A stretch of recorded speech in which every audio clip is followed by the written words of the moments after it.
किन्नरों का आशीर्वाद क्यों माना जाता है वरदान? आज हम आपको बताएंगे किन्नर के बारे में।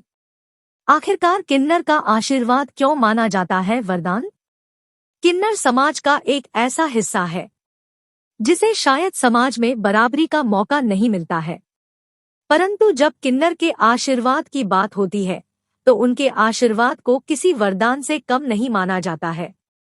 आइए जानते हैं किन्नर क्या है या किन्नर के बारे में नहीं ग्रंथों में किन्नर समुदाय का जिक्र किया गया है। किन्नर को लोग कई नामों से बुलाते हैं, जैसे हिजड़ा और छक्का। लोगों की मानसिकता के अनुसार इन्हें समाज में सम्मान नहीं दिया जाता है, परंतु इनके आशीर्वाद और दुआओं को अधिक महत्व देते हैं। किन्नर न तो आदमी होते हैं न औरत।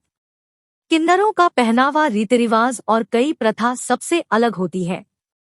किन्नर को खुशियों में शामिल करना शुभ माना जाता है। कहा जाता है कि किन्नरों का आशीर्वाद अत्यधिक शुभ होता है। किन्नरों की दुआ लेना चाहिए और किन्नरों की बदुआ कभी नहीं ले। आखिरकार किन्नर का आशीर्वाद में ऐसी क्या शक्तियां होती हैं जिससे किन्नर के आशीर्वाद को वरदान माना जाता है? किन्नर का आशीर्वाद क्यों माना जाता है वरदान? प्रचलित कथाओं के अनुसार कहा जाता है, जब श्री राम जी को 14 वर्ष का वनवास मिला, इसके बाद भगवान राम के भाई भरत और अयोध्यावासी श्री राम जी को मनाने के लिए गए कि श्री राम अयोध्या छोड़कर न जाए, परंतु श्री राम जी को अपने पिता के आदेश का पालन करना था और उन्होंने रुकने से मना कर दिया।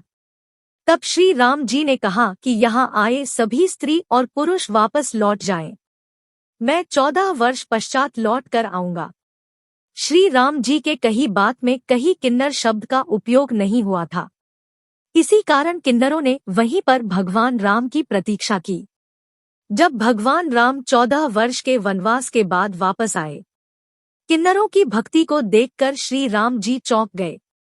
श्री राम जी ने किन्नरों को वरदान दिया और कहा, तुम्हारा दिया हुआ आशीर्वाद वरदान स्वरूप होगा। इसी वजह से किन्नर के आशीर्वाद को वरदान माना जाता है। किन्नर समुदाय की रहस्यमय बातें। पौराणिक मान्यताओं के अनुसार शिखंडी को किन्नर माना गया है। कहा जाता है शिखंडी के कारण ही अर्जुन ने भीष्म को युद्ध में हराया था। मान्यता यह भी है कि ब्रह्मा जी की छाया से किन्नर की उत्पत्ति हुई है। किन्नर समुदाय में जब नए किन्नर को शामिल किया जाता है तो प्रतिभोज और नाच गाने का कार्यक्रम किया जाता है। जब किसी किन्नर की मृत्यु होती है तो किसी को पता नहीं चलता है। किन्नर की मृत्यु के पश्चात गुप्त तरीके से किन्नर का अंतिम संस्कार किया जाता है। मात्र एक दिन के लिए किन्नर अपने आराध्य अरावन से विवाह करते हैं। विवाह के पश्चात अरावन की मृत्यु के बाद विवाह का अंत हो जाता है। सपने में किन्नर को देखना शुभ और अशुभ दोनों माना जाता है। सपने में अगर किन्नर को पैसे दे तो शुभ माना जाता है, इससे धन की प्राप्ति होती है। दोस्तों, वीडियो अच्छी लगी तो हमारे चैनल को जरूर सब्सक्राइब करें, वीडियो को लाइक, शेयर और कमेंट करें। Thank you.